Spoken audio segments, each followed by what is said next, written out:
Hey everyone, on this special edition of the Mayor's Table with me is the All Abilities Park Foundation Vice President Marilyn Montoya. We're going to talk about the All Abilities Park, what we call the Boundless Journey Adventure Park, located on Apache and Dustin. It's important for you to know the private-public partnership that's involved in funding this 8-acre park that's going to change the lives of so many people in this area and become a destination point for our community. There's a lot of benefits and upside to this.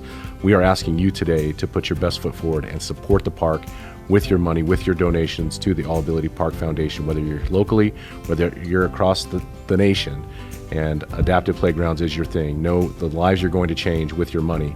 It's going to happen right here in the city of Farmington, so stay tuned.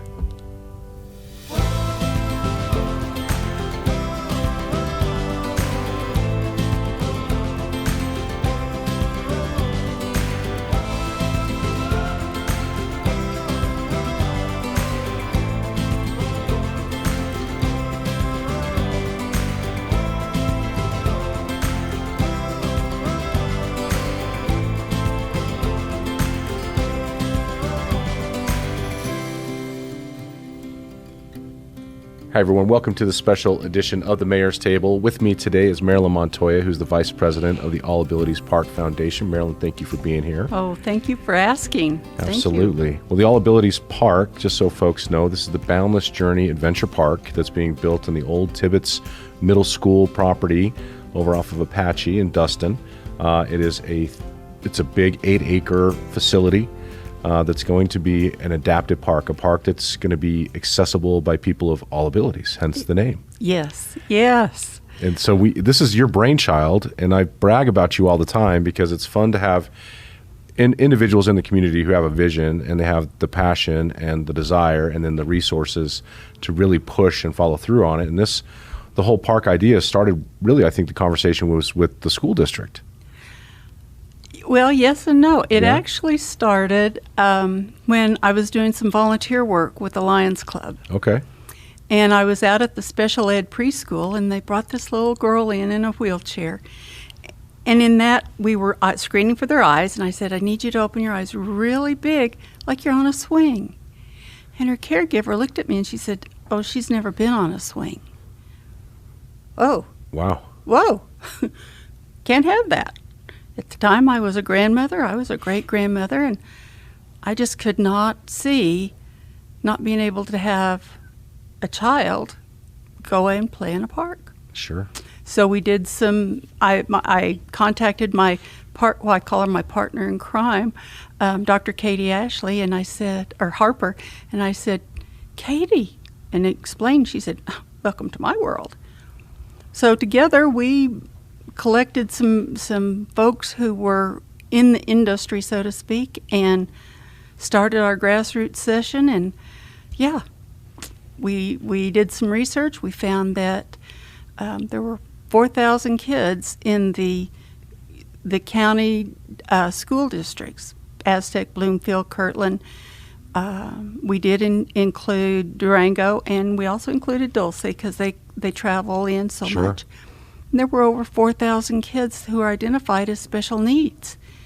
And we were like, okay, we have got a dream. We're going to make it a goal and make it a reality. And 8 years later, here we are.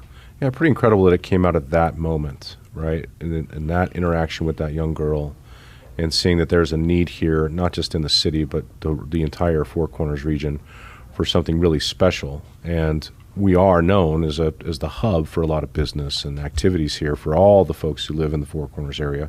So what a perfect place for us to do it. And then the school district, of course, had torn down Tibbetts and had relocated that facility. And we had been in conversations with them for a number of years that if Tibbetts ever moved, that we would be first in line for consideration for that property and put it to good use and keep it in the public domain.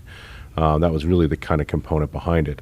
The other interesting thing is the football field and the track there have become such an important community gathering place. And all throughout the day, I drive by and see people walking in the park, and they're now playing flag football or football out there. There's like a men's group who goes out and plays each day. And so this idea, of course, the school district, gracefully, they handed it over to the city in an agreement. And the idea there was that we would then pursue the All Abilities Park. And and now here we are. We're almost towards the end of the first phase being completed. And that first phase also included the renovation of the old library building. So there's been a lot of work that's gone into that.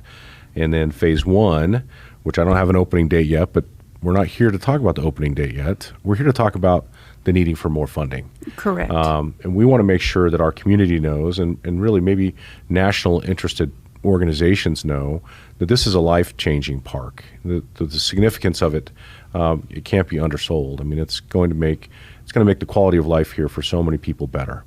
And I want to make sure that we're doing everything we can to engage with our community and make sure they know that their donations, no matter what they are going to go a long ways to us accomplishing the goal of seeing this full park come to fruition.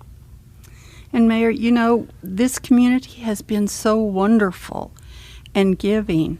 The different civic organizations, Civitans has the little candy boxes in different stores where you get your candy, and they have dedicated those funds to our park. We've had an anonymous donor that's given us $1 million or so. Wow. And so it's everything from the pennies that you drop in the box to pull out a piece of candy to people who see this need. And it's not just for kids. I mean, the numbers that I quoted did not include the adult population that's listed as with disabilities. And they are beside themselves with excitement. Sure. Over having some place to take their clientele. So yes, we are in the fundraising frenzy, as you call it. Sure. We are looking at all kinds of out-of-the-box types of fundraisers. The past 3 years, we had a 2K fun run, walk, and roll that folks could come, they could walk, they could roll, whether in a wheelchair or in a stroller, as our major fundraiser. This year, with the construction and the construction fencing, it made it a little more difficult. So we're trying something new. It's called a virtual fun run, walk, and roll. And so people who, throughout the United States, the world, I guess, sure, can join and say, yes, I want to be a part of that. They can sign up on our website and be a part of the 2K virtual fun run, walk, and roll. Well, way to be adaptive. Yeah. You know, and the challenges that construction is placing out there. But there's also some other fundraisers I think are going to be coming up. What else are we doing? Well, we have at Artifacts, they are going to sponsor an art auction evening for us. Oh gosh, my mind's kind of gone blank on some of the other things that we're doing. That's okay. We're reaching out continually. Navajo Nation through the NTEC has been gracious, and we're working with one of the delegates from the tribe to get some funding through the tribe. So we will leave no stone unturned in this and mission. I am shameless in begging for money. Right. Well, it's such a great public-private partnership, and I think it's interesting for people to know kind of where the monies have come from up to this point. And so again, we've done the work on the building. We're in the middle of, towards the end stage now of phase one. Together, I think those funds, we're looking at, I think we're right at $9.4 million. Mm-hmm. And when you look at where the money has come from, you've got your foundation, which accounts for $2.2 million of that, and then the city's part is $861,000. So even that component alone, city funds are being dwarfed by the private donations that are coming through, which to me speaks to the ownership that this community is taking for this park. Mm-hmm. It's going to be a special place. CDBG funds, which just comes through the federal government, we've got $1.1 million there. Various other grants that we've been able to bring in. We've got $5.2 million in those federal and state dollars, and then the Connie Gotch Foundation has also donated $35,000. There's a lot of donors, by the way, but I want to make sure we acknowledge them and we thank them for that. But right now, we're looking at phase two construction, hopefully starting right towards when phase one, when we get that portion of the park open. And phase two is a little bit bigger, and it's got a lot more stuff to it. And we're probably looking at closer to $5 million in the need for phase 2. We have some of that money already funded because we've been proactively out there looking for grants and those kind of things. But we just want to encourage the community and those who be watching or listening to this across the United States that look into the Boundless Journey Adventure Park. Go to the All Abilities Park Foundation website, check out what's going on. And I think in this video, we're going to be able to show some footage of how the park has come to this point. But if you haven't driven by and you're here in town, you haven't driven by Apache and Dustin, you've got to take that trip because it's going to blow your mind what you're looking at. Well, a friend of mine who has, and I'm just going to share this little story with you, who has a son that's very autistic, and he's a climber. And God love him, he will climb on anything. And every time I see her, she's like, you realize I'm going to have to hire somebody to go up and get my son off of all these climbing things. And I'm like, what better way to spend your money? Sure. Well, and it presents to me what I've seen, is it's going to be challenging. Some of these things are challenging, and I think that's kind of the point, especially when you look at the climbing elements. We were over there not too long ago, and I'm looking at that going, would I climb up that? I mean, is that something that I would do? Maybe not, but the point is that somebody could see that and say, I want to try. And they may get up part of it, and then they come back, they get a little bit higher on it, but it creates that self-confidence in them of what they can do, and that's how you grow. Exactly.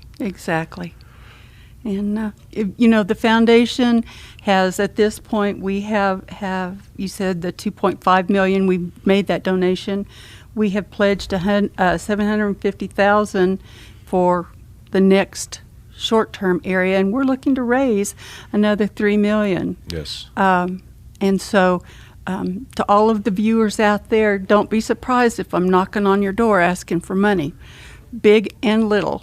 So. Well, it's an interesting component that you brought up about businesses just putting little donation boxes. I mean, that's something that can be done in any business throughout the city. But I think it obviously would be good if they connect with your foundation first and let them know what their plans are. But that's something that I can see, carrying a lot of weight for a long time. But we're going to be trying to do some national outreach as well to get some of these big corporations that we know are interested in providing adaptable playgrounds for kids and adults, and seeing if we can't get some of their money coming through here also. But I have no doubt that we will get this fully funded, but it takes somebody recognizing the need in order for us to do that. So this is not fully funded. We need your support. The people who are going to be utilizing this facility, again, of all ages, need your support.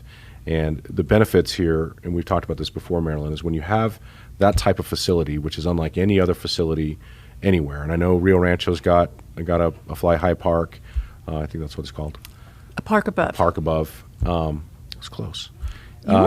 This is going to be something that's going to truly, I think we're going to see people from Rio Rancho here in Farmington. We're going to see people from all parts of Colorado and Utah and Arizona, because it's going to put us on a map for having this type of activity. Absolutely.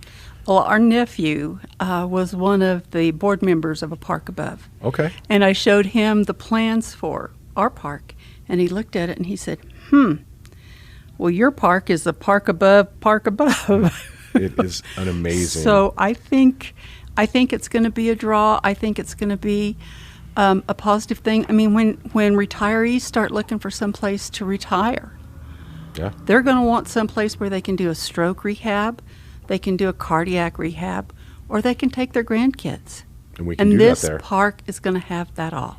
Yes. So, yes. And we're keeping the track, just so folks know the track's going to remain there. It may be shaped a little bit differently, but once phase 3 it'll be happens, improved, sure, because people will be able to move their wheelchairs through it, or moms with strollers through it. I mean, the track as it is now, it's not horrible, right, but it's terribly difficult to push a wheelchair or mom's strollers. True. So, and I on behalf of the Tibbetts All Ability Park Foundation, want to thank the mayor, the council, and all of your staff. You all have been so supportive in giving us ideas and help. And when we're kind of feeling like, oh, this isn't going very fast, we get reminders that you really are going fast. Yeah. We pushed you. Well, the fact that we've turned it around as quickly, and honestly, to able to have the funding that we needed to break ground. I think it moved a lot faster than a lot of things that we've tried to do. I think you're a big portion of that because thank you. Your relentlessness and an unabashed, just approach saying we've got to get this done. And I completely agree with you. And I think, again, the big benefits to the local community is obviously an improvement to quality of life, but it's also going to be in the local economy. I mean, when you're attracting people from everywhere, they're going to have to stay somewhere, they're going to have to eat somewhere, they're going to have to utilize all these businesses for their service needs. And so, again, encouraging the business here locally to invest in this park because it's an investment in themselves. Mm-hmm. I agree. All right. What else? And I'm pleased that the city hasn't had to raise any taxes for this. Oh, no. Yeah. I mean, we don't. Yeah. that is monumental for a park this size. I think that says a lot to your folks who have been out busy beating the bushes looking for grants. Sure. No, we've got a great staff who are grant hounds. I think we need to make they need like T-shirts or something with their own name on it because they are relentless and they're attacking the federal government to get monies back here in the state. And what we have really prided ourselves on is the pre-planning necessary in order to apply for these grants. So they use the term shovel-ready projects, and we've got a lot of shovel-ready projects that are just waiting for the right moment to find the grant and the right money bucket in order to bring it here to get it done. So, but yes, it's an exciting time to be here in the city and to see this project along with some other projects that we've been able to get done in what seems like short order coming around. But we really want to we're going to get through phase 1. Phase 2 is going to be another big part of this, and people are going to, I think once you get through phase 2, people are going to be like, holy cow, look at what we've done here. It can transform a community. Yeah. And I'm excited to see the end result. Yes. Well, Marilyn Montoya, thank you to you and your board and for everybody who's been a part of this, and to all the donors out there who have taken the time to put their money where their mouth is and say, this park's important to me, it's important to my community, I want to take ownership for it. And we've got a donor wall. They've poured the footers for the donor wall. That's going to be beautiful. That's going up to make sure that we recognize those individuals who have contributed of themselves and of their company. So again, Marilyn, thanks for being here. Well, thanks for having me. Absolutely. I'll see you at the opening. We'll be there. There's no doubt about it. And thank you for tuning in here today. Again, if you're interested in learning more about the Boundless Journey Adventure Park, the All Ability Park Foundation is a great website to go into. You can contact them via phone. You can talk via email. But we would just encourage you to give. Find that place in your heart to understand and recognize what an huge amenity this is going to be for our community and for so many people who are looking for the adaptive park playgrounds, which it's a big deal. Yeah. So again, thank you for joining us here on the Mayor's Table. We look forward to your donations, and we'll see you here next time.